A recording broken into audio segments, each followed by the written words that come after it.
Pemirsa, Polda Bali menggelar apel gelar pasukan Operasi Ketupat Agung 2026 di lapangan Ibtu Sutarjo, Makobrimob Polda Bali, Tohpati, Kamis 12 Maret 2026. Terkait pelaksanaan operasi ini, Polda Bali mengerahkan 2.169 personil Polri dan didukung dari TNI serta stakeholder lainnya. Operasi Ketupat Agung 2026 dilaksanakan selama 13 hari, mulai 12 Maret hingga 25 Maret 2026. Kapolda Bali, Irjen Pol Daniel Aditya Jaya menjelaskan bahwa kegiatan ini merupakan operasi pemeliharaan Kamtibmas yang mengedepankan kegiatan preemptif, preventif, serta pengamanan lalu lintas hingga penegakan hukum secara tegas dan terukur apabila terjadi pelanggaran. Operasi juga melibatkan 7 satuan tugas atau Satgas, yakni Satgas Preemptif, Satgas Preventif, Satgas Kamseltib Carlantas, Satgas Penegakan Hukum, Satgas Tindak, Satgas Humas, dan Satgas Bantuan Operasi. Polda Bali menyiapkan 31 pos pengamanan terdiri dari 15 pos pengamanan pos PAM, 11 pos pelayanan posyan, serta 5 pos terpadu yang melibatkan unsur Polri, TNI, dan instansi terkait. Pengamanan juga difokuskan pada berbagai objek vital dan lokasi keramaian.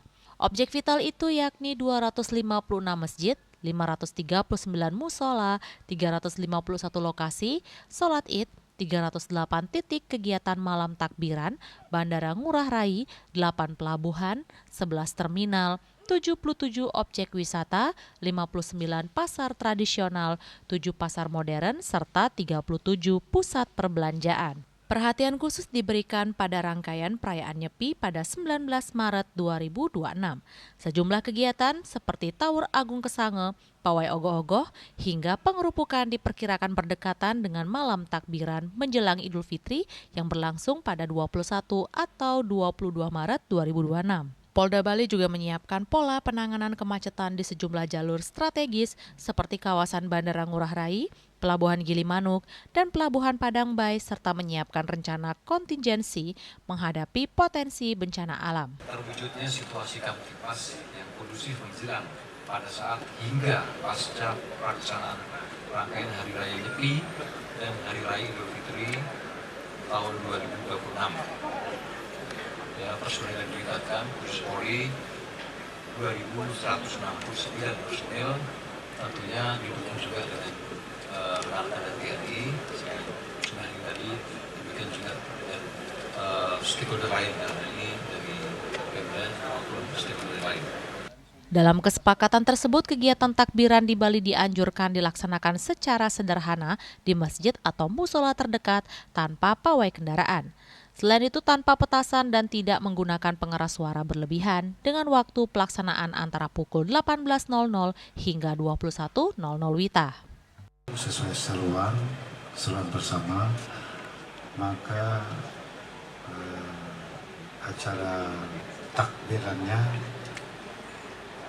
kita dorong sedapat mungkin, seoptimal mungkin dilaksanakan di rumah.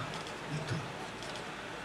Kalau tidak di rumah, kalau harus ke masjid, maka sesuai seruan bersama dilaksanakan di masjid terdekat, berjalan kaki, tidak menggunakan pengeras suara, lampu penerang berlebihan, maupun juga pawai.